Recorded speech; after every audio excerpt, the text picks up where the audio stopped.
They was hating on the kid, that's fine.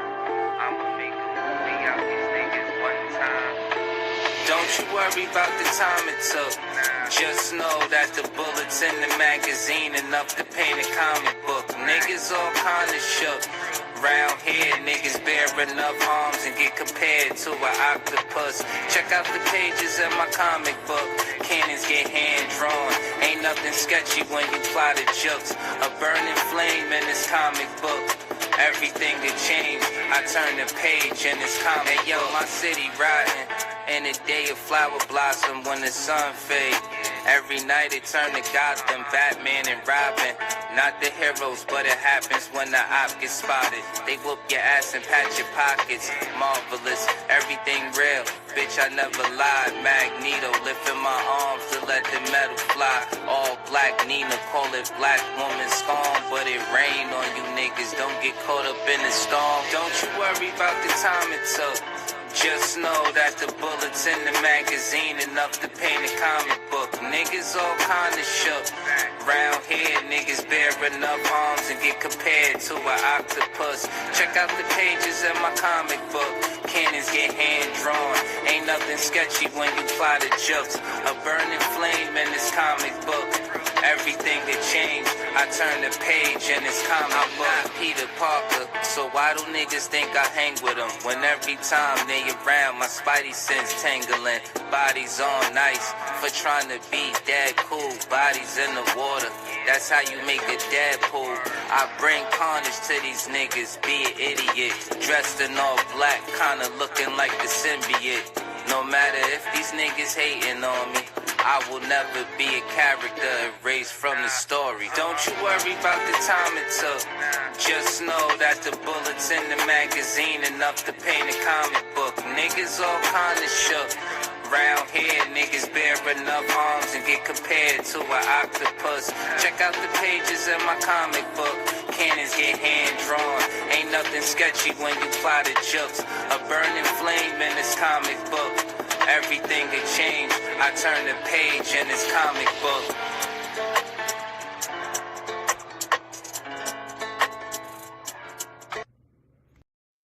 Welcome to Blended Healing, episode 5 of the review and commentary on Project 2025. We are reading this project in its full entirety.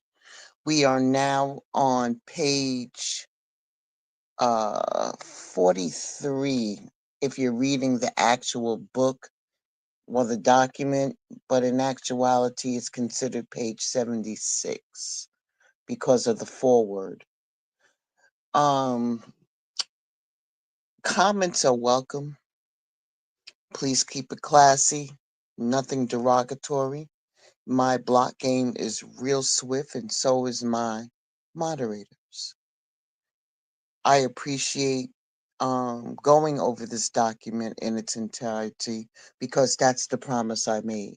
Because I'd rather you know what's about to happen than for you to be caught off guard, not understanding what's happening. You feel me? So, like I said, please like, share, and subscribe to this channel. Keep the comments classy.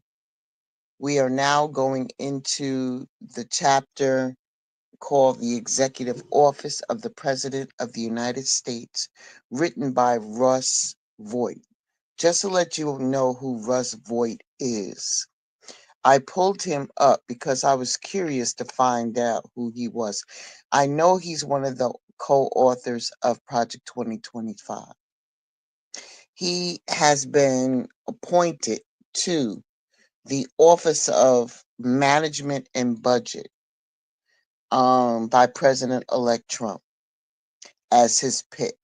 He previously led that office for the part of Trump's first term. He's also the co-author of Project 2025, that controversial Heritage Foundation blueprint for the second Trump term. All right? So that's who Russ Vought is. I didn't want you to get past that because you needed to know what part he played. So here we go. In its opening words, Article 2 of the United States Constitution makes it abundantly clear that the executive power shall be vested in the President of the United States of America. That enormous power is not vested in the departments or agencies in staff or administrative bodies and non-governmental organizations like the Heritage Foundation or other equities and interests close to the government. The president must set and enforce a plan for the executive branch.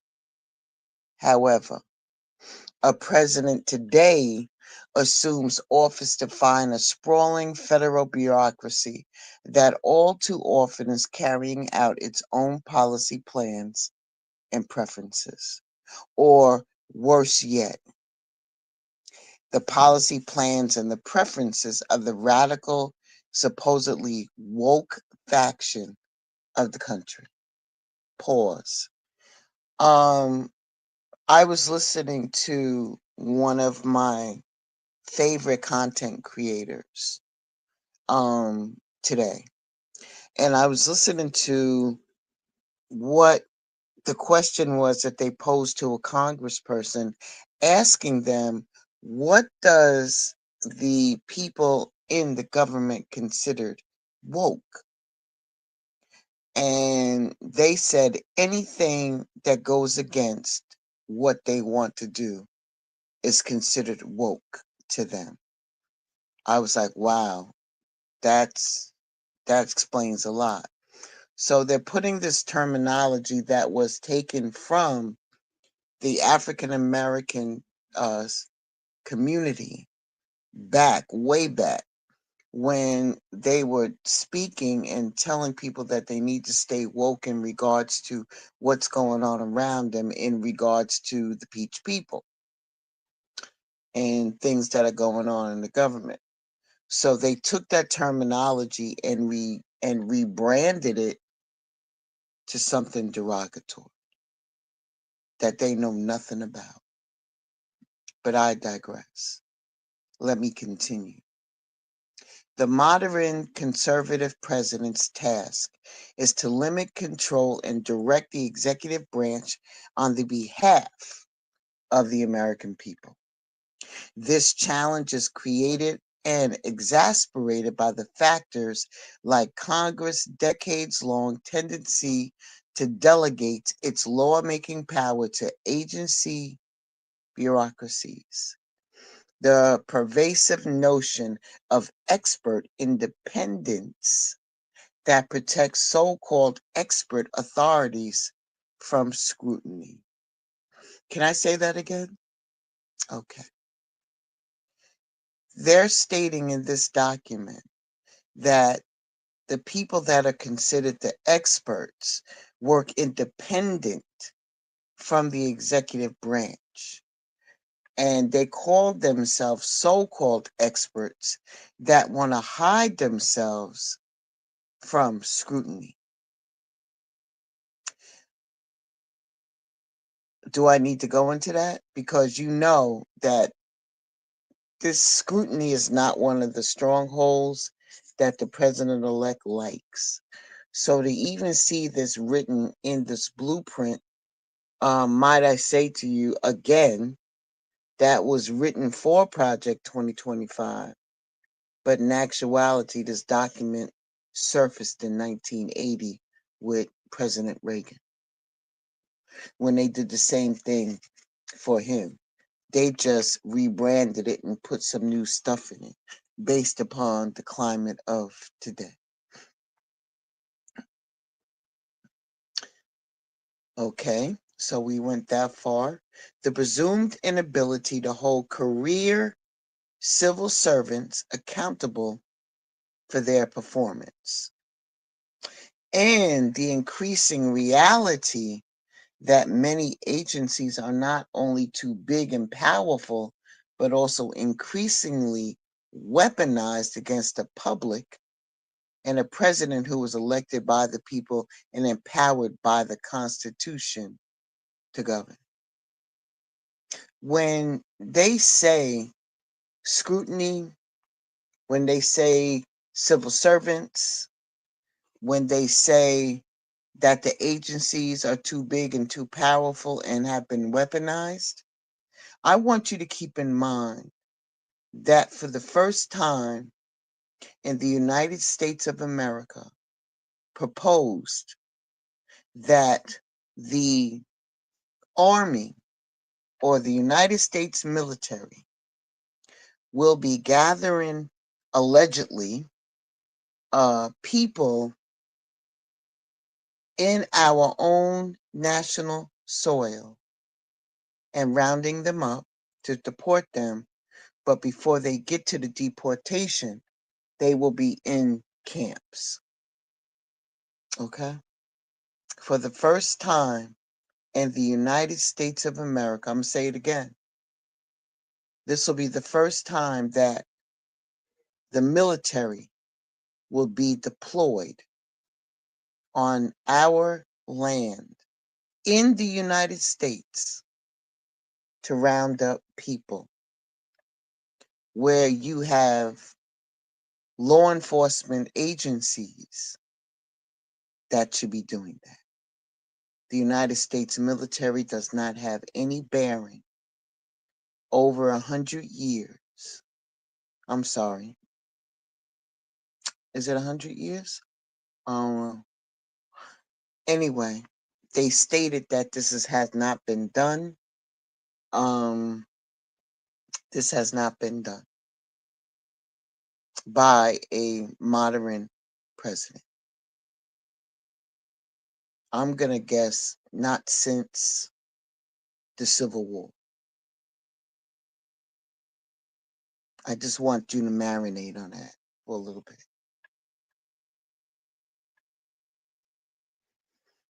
The modern executive branch, which, whether controlled by the bureaucracy or by the president, writes federal policy, enforces that policy, and often adjudicates whether that policy was properly drafted and enforced.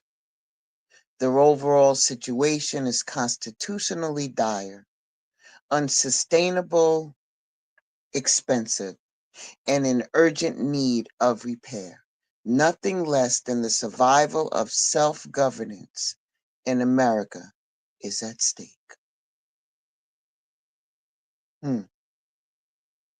When the person that you have coming in has told you over and over and over again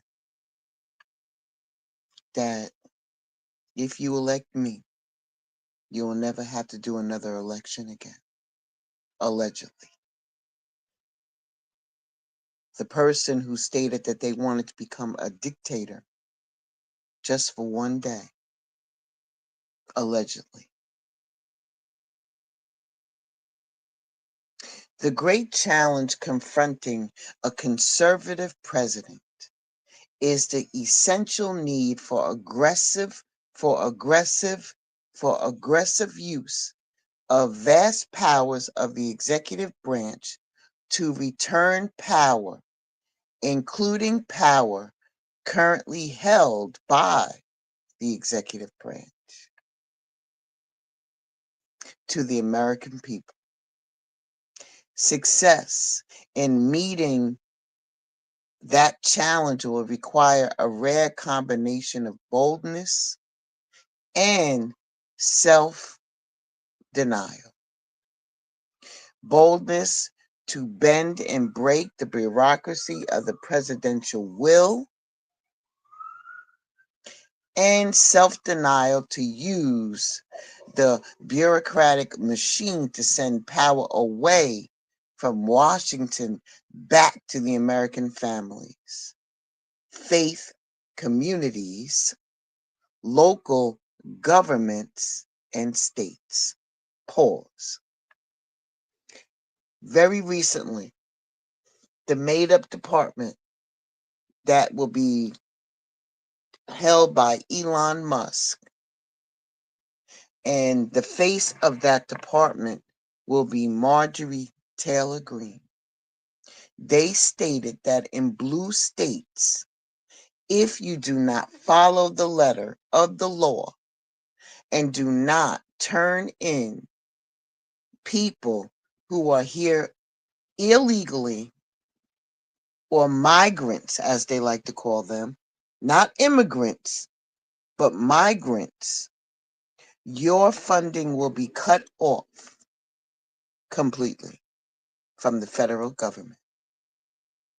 Now, if you return the power back to the states and local governments, it sounds like to me that the federal government, because that's just the tip of an iceberg. Can you imagine? I want you to really sit back and imagine. It sounds good to people now that they will utilize this policy, but against only certain states that are considered blue. Okay? Now, going down the line, if they decide there's something else that they want the states to do, and the states will not follow suit, they can pull back federal funding at the whim of either themselves or the President of the United States. I just want you to marinate on it. Let us continue. Fortunately, a president who is willing to lead will find in the executive office of the president the levers necessary to reverse this trend and impose a sound direction for the nation on the federal bureaucracy. The effectiveness of the executive office levers depends on the fundamental premise that it is the president's constitutional authority, and that as a general matter, it is the president's chosen advisors who have the best sense of the president's aims and intentions, both with respect to the policies he intends to enact and with respect to the interest that must be secured to govern successfully on the behalf of the American people. The key features and recommendations for several of the executive office's important components will be the U.S. Office of Management and Budget, that will now be headed by Russ Vought. The OMB assists the president in the execution of his policy agenda across government by employing many statutory and executive procedural levers to bring the bureaucracy in line with all, here we go, all budgetary, regulatory, and management decisions. Pause. The United States Congress are the ones that holds the purse strings for the government. Unpause. Properly understood, it is the president's air traffic control system with the ability and charge to ensure that all policy initiatives are in sync and with the authority to let the planes take off, and at times ground planes that are flying off course. They're not talking about the FAA. They are doing analysis to what the president's Office of Management and Budget is supposed to be like.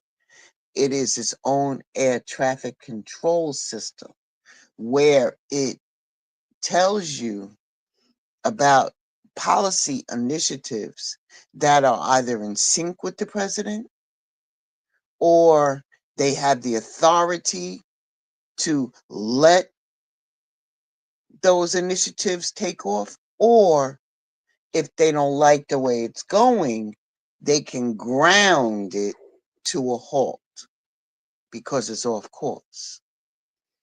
Here is the OMB's key roles. Number one, developing and enforcing the president's budget and executing the appropriations laws that fund the government.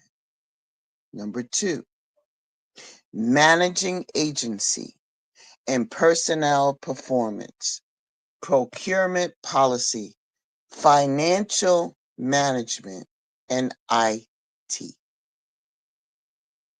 Developing the president's regulatory agenda, reviewing new regulatory um, actions, and reviewing federal information collections, and setting and enforcing federal information policy. Enforcing federal information. They so y'all ain't gonna really know nothing about this goddamn but I'm sorry, this budget. Because it's up to the president if he wants you to know about it or not. Okay. And coordinating and clearing agency communications with Congress, including testimonies and views on draft legislation. The OMB cannot perform its role on the behalf of the president effectively if it is not intimately involved in all aspects of the White House policy process and lacks knowledge of what the other agencies are doing. The director must view his job as the best, most comprehensive, approximate, being approximate to the president's mind. They have to have a comprehension of what is on the president's mind as it pertains to policy agenda, while always being ready with the actual options to affect that agenda within existing legal authorities and resources. The director must ensure that the OMB has sufficient visibility into the deep caverns of all agency decision making.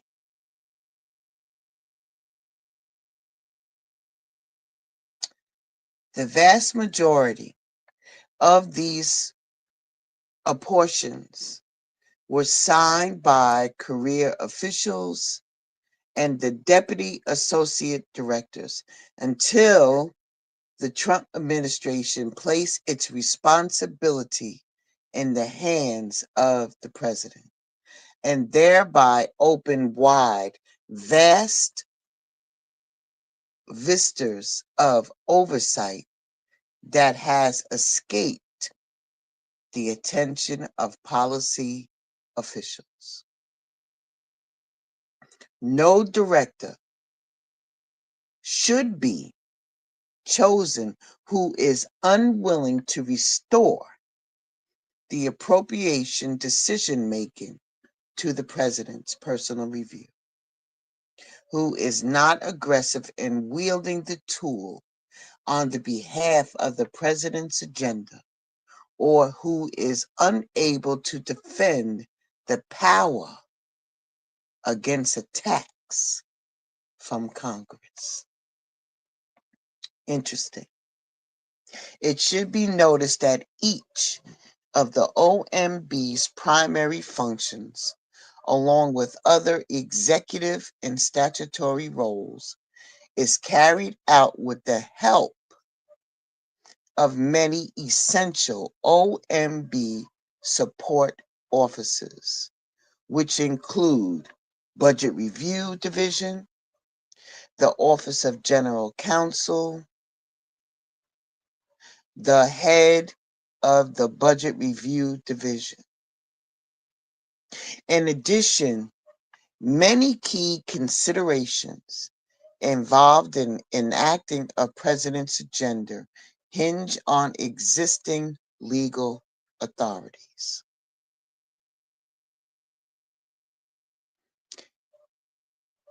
It is vital within the OMB not only with the respect to the adequate development of policy options for the president's review, but also with the respect to agencies that attempt to protect their own institutional interests and foreclose certain avenues based on mere assertion and not proof.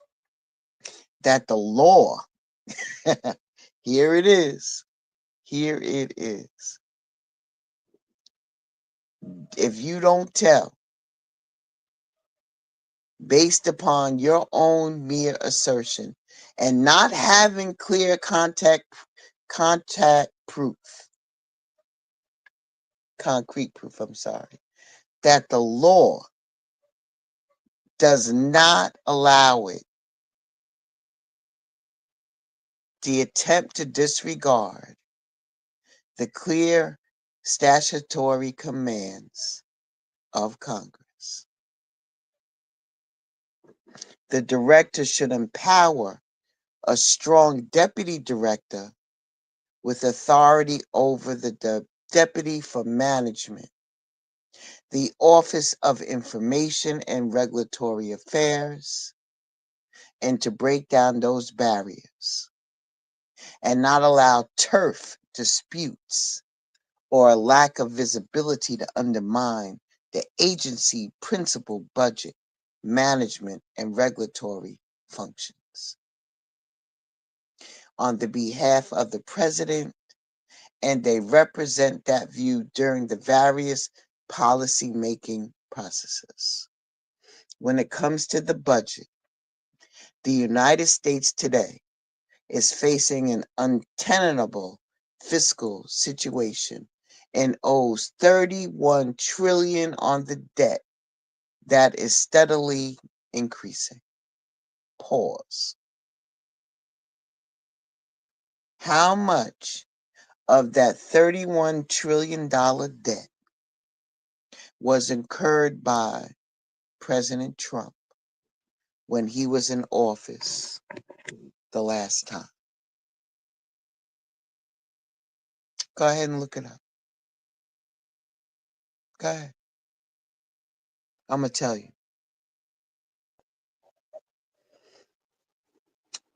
Okay?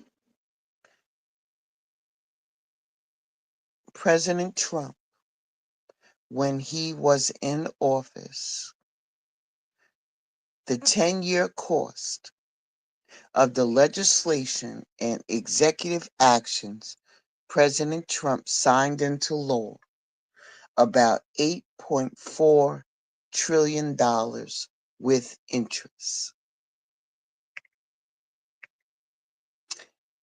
It also the case of the government also accumulated 7.8 trillion of gross federal debt while Trump was in office the last time.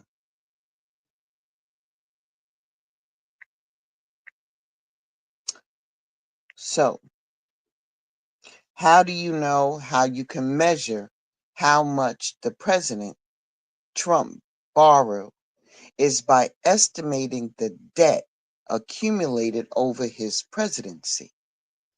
Over the course of Trump's 4 years in office, the gross national debt grew from 19.95 trillion to 27.75 trillion,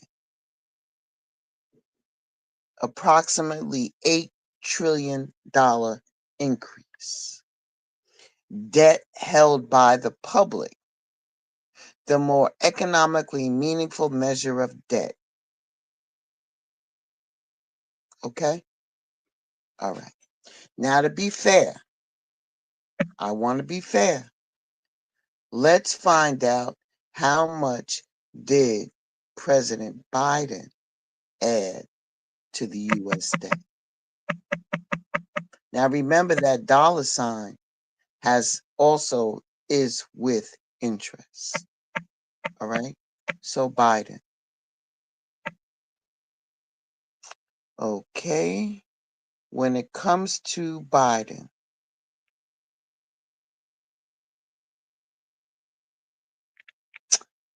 okay. I'm trying to find it.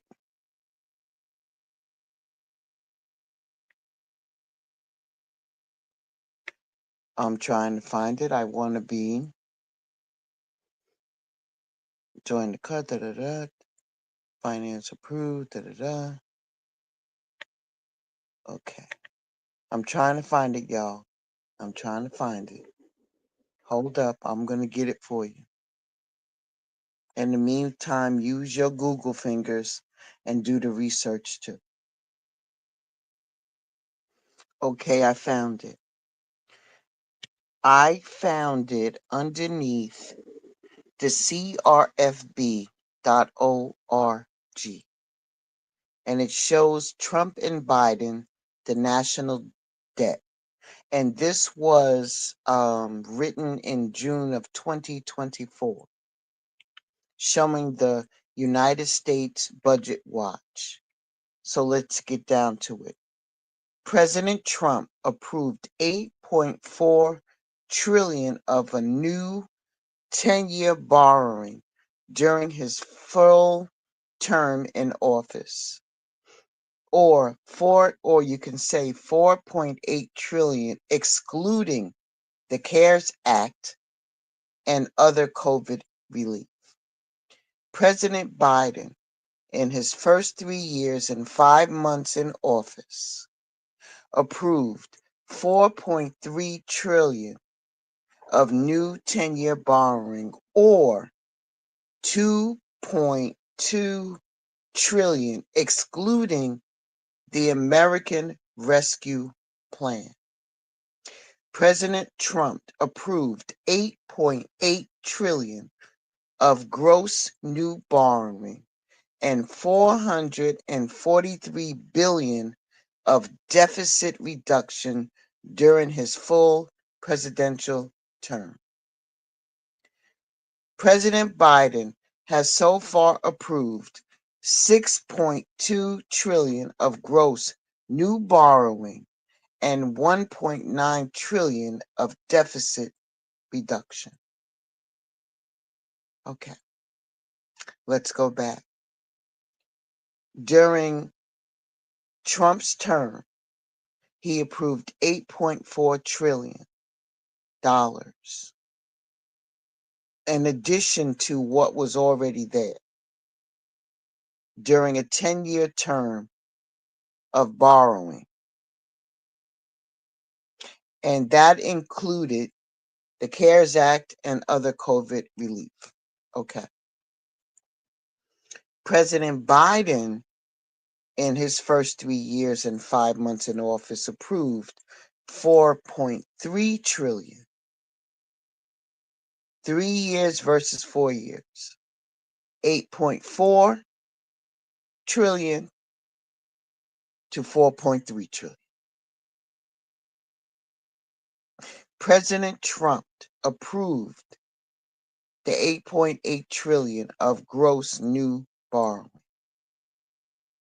and 443 billion to reduce the deficit during his full presidential term.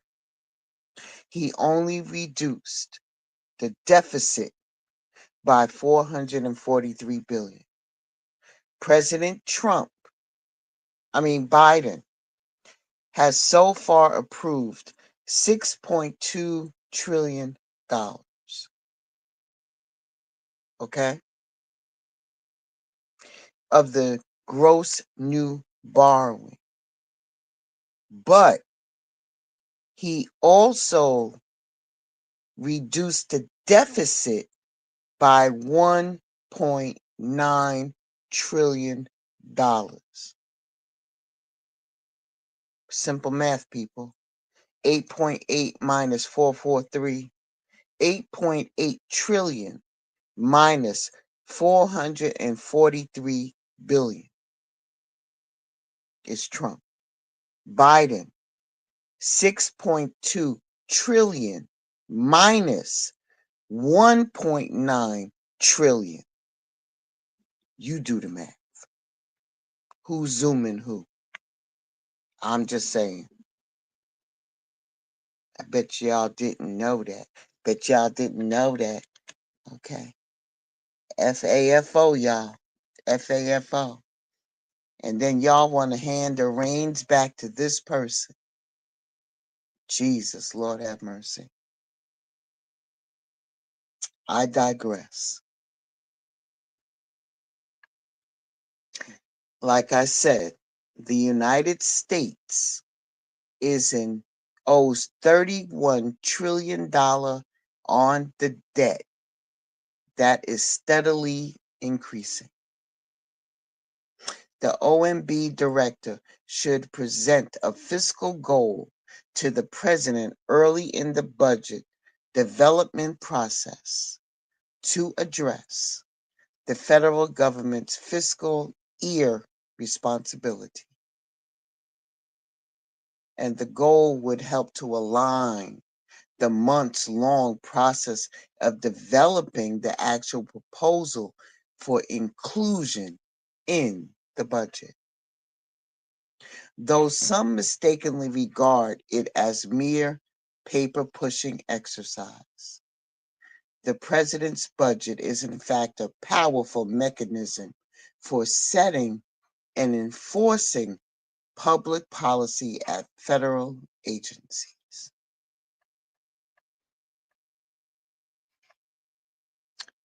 Okay.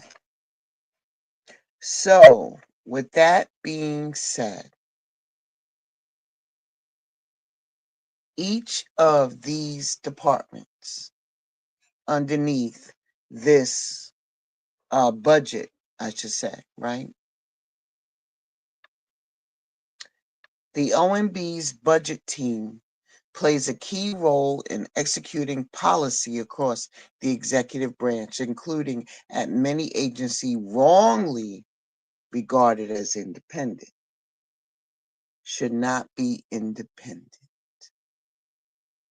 No checks and balances. Okay. Underneath the RMO, each of which is led by a political appointee known as the presidential office, and a career are separated into 6 functional units. Pay attention. This is what they want to target. This is what they're targeting: national security, national resources, energy and science, health, education, income maintenance and labor, transportation, justice and homeland security, treasury, commerce, and housing. They are institutionally ingrained in nearly all policy making and implementation across the executive branch. They play a critical role in helping the director to implement the president's public policy agenda, because each is responsible for formulating and supervising such a wide range of policy details. Many are granular, but critical policy decisions are effectively left to the career professionals who serve across the administrations. to enhance the OMB's director's ability to help the president drive policy at the agencies, the existing 6 departments I just read off to you, right? Okay. Should be divided into smaller subject matter areas, allowing more deputies to be added. Now, you see how crazy that sounds, right?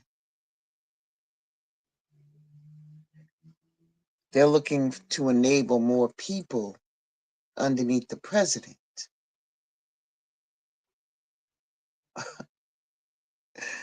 Oh my God. Okay. I'm sorry, I got stuck on stupid. Additional political leadership would enable more comprehensive direction and oversight over policy development and implementation. Regardless of whether Congress adopts the president's full set of budget recommendations, the president should reintroduce the concept of administrative pay as you go or administrative pay go.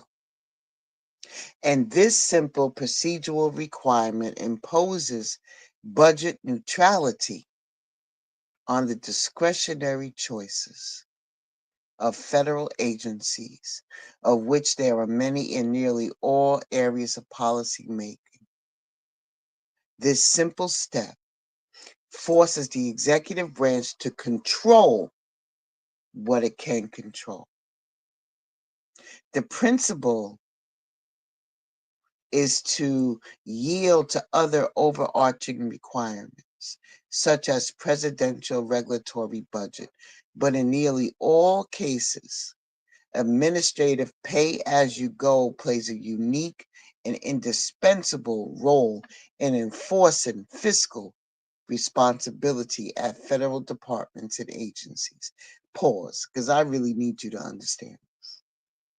A pay as you go. A budget is a forecast. It maps out based upon previous years what the spending should look like. At the maximum, so you have a goal which you don't want to really hit, but you want to come below in the budget, or to use funding right to the top to make sure that people get what they need to get based upon these agencies. That's a budget. To pay as you go, meaning that the price tag is not regulated. It means that you can only you utilize what you need, allegedly, right? And that's supposed to enforce fiscal responsibility. Okay. FAFO. The president should use every possible tool to propose and impose fiscal discipline to the federal government. Anything short of that would constitute abject failure. The management. The management office, which is the management side of the OMB, is responsible for carrying out several important agency oversight functions, many of which are statutory. And that includes offices led by the president who appointed Senate confirmed individuals. Remember, they have to be confirmed by the Senate. The Office of Federal Procurement, the Office of Performance and Personnel Management, the Office of Federal Financial Management, the Office of Federal Chief Information Officer, the Made in America Office, which was added by Biden administration and is not a Senate confirmed slot. Did you hear what I just said? Made in America. Biden had it in there. Okay, he added it. Each of these offices are responsible, and they are the authority that a president can use to help drive policy across the government.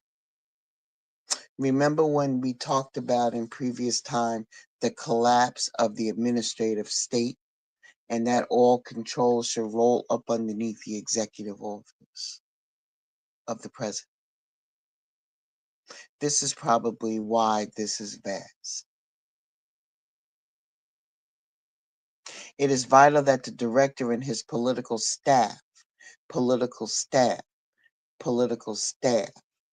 and not careerists like your civil servants, drive the offices in pursuit of the president's actual priorities, and not let them set their own agenda based upon the wishes of the actual sprawling good government management community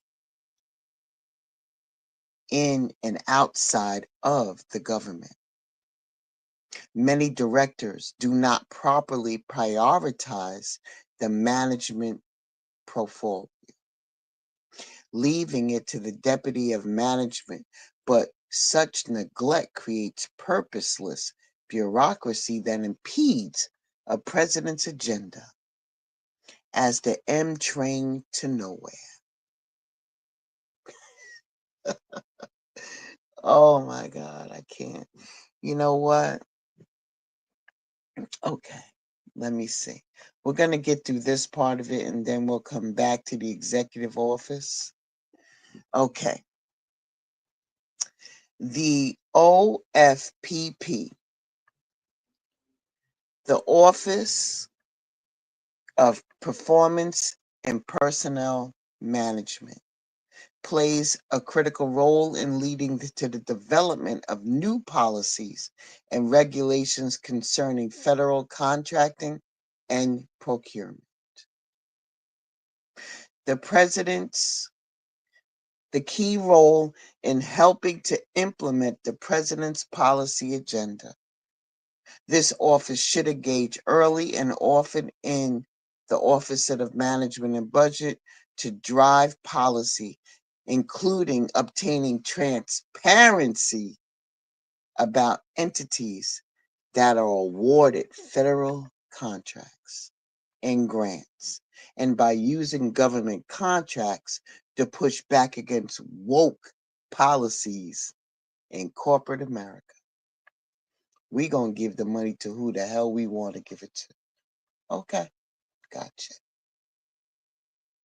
Gotcha. The office helps the director to root out waste, fraud, and abuse in federal programs. For example, through the Do Not Pay program, it should be a part of the efforts to save the precious taxpayer resources. I can't, I know, I know y'all are not believe in this word salad. Okay, I digress. It's just my opinion. They want to use the IT department for the adoption of internet based technologies to improve government operations and save taxpayer money. And as the function of this leadership role, it's critical for the interagency discussions on a wide range of technology issues. Pause. Do you know that we are right now, the president elect refuses to use IT because they don't want the Biden administration to see what they're doing until they take office. So all of the plans, all of the things that are being done have been hacked numerous times. But I digress. To improve government operations and save taxpayer money, and to discuss a wide range of interagency things. Could you imagine? This department, the IT department, plays an important part of the president's efforts to modernize, to strengthen, and set technology adoption policy for the executive branch.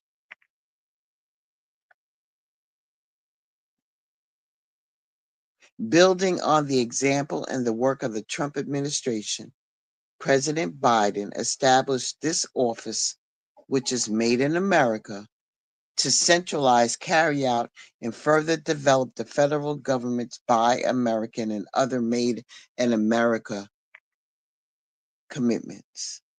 Its work ought to be continued and further strengthened. They freaking agreed with Biden. We're going to stop right here. And the next time we meet underneath the executive office, underneath the Office of Budget, we are going to talk about regulatory and information policy. Okay? All right. I want to thank you for stopping by today to listen to this information.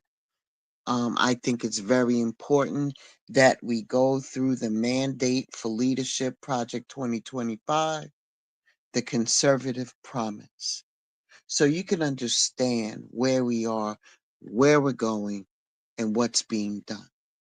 And all of this word salad that you have heard, it's very clear. It's very clear. I mean, if you get past all of the big words and all of the stuff like that, at the end of the day, they are going to consolidate all of these different departments and regulatory things underneath the office of the president, instead of utilizing 3 branches of government. As we go further into the document, this is what I'm receiving from it so far. But as we go further into this document, I hope it proves me wrong. But right now, with things moving the way they're doing and taking career people or subject matter experts out of the field, I understand if you can't, sometimes people, it's time for them to move on and to let new blood in. But let new blood in that are actually subject matter experts and not somebody who just paid, like the guy who just paid to be a head of the United States Navy. The guy who paid to be a head of the United States Navy just paid a whopping amount he sowed the seed into the president-elect's pocket to be appointed a head of the Navy and knows nothing about the military. And all of these different appointees that are being placed, you think it is to shake up the government. It's going to shake it up, all right. It's going to shake it up. But which way is it going to shake? Usually when you shake something, all the stuff starts spilling out, right? And you want to get rid of the establishment and all of this kind of stuff. Who do you think has been the guardrails? Of course, absolute power corrupts. Absolutely. But we have bumpers. Just like when you go bowling and they put the bumpers up for people who can't bowl or for the kids. So that way you can get at least some pins knocked down. Imagine this government is going to be removing those bumpers. I see a lot of gutter balls coming down, but we FAFO, right?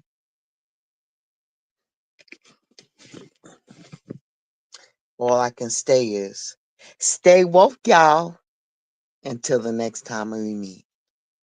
Ashe and deep bow. Who they think they better than? Ain't no comparison to the so-called black or African American. You can drop the African, keep the American. When we say Aborigine, it make they world in. I'm going in the same dirt my ancestors buried in. I come from a god and a goddess, so what that make me? Not even Basquiat can trace me. Not even Van Gogh can paint me. The MC in me is the god of the sea. Equals the god in me. I'm focused in, let my mind be free. You too blind to see. The Jews I give is real. It's been real. These ain't shots, they missiles. All you gonna hear is the whistle. Lyrically, this the execution. My verses start revolutions. From my people seeking restitution. Since the beginning, fuck evolution. Or maybe my reality is all a dream. I put it together like I was so it seems. So it seems. This is that audio dopamine. Go against the machine. We put you where nobody can hear you scream. And sing you to meet you Elohim. My nigga, this is savage mode. It's something that you hate to go. It started with a spark and I'ma let it explode. I was given the cheat codes. Better let me dump and reload. And go through them waves like a fucking torpedo. You dealt the cards of life. I just cut them diamonds with the ace of spades. Y'all scatter like roaches when they facing raid. Or vampires when they facing blade. I'm trying to get next to terrain like I'm getting played. You still stuck as a mental slave. You still stuck in that mental cage. While I'm making easy money, pimping holes in style. This my coming to age. Crowd warm when I'm coming on stage. And when I'm done, they gon' be cheering my name. Great cops, and nah, I ain't quit my day job. I spit bars. I really rap on my day off. That's real shit. Just give you some tools you can build with. Aim high even if you still miss. Just keep going. It's a climb to the top, and I'ma keep flowing. Down Lake Shore, I'm Chicagoan.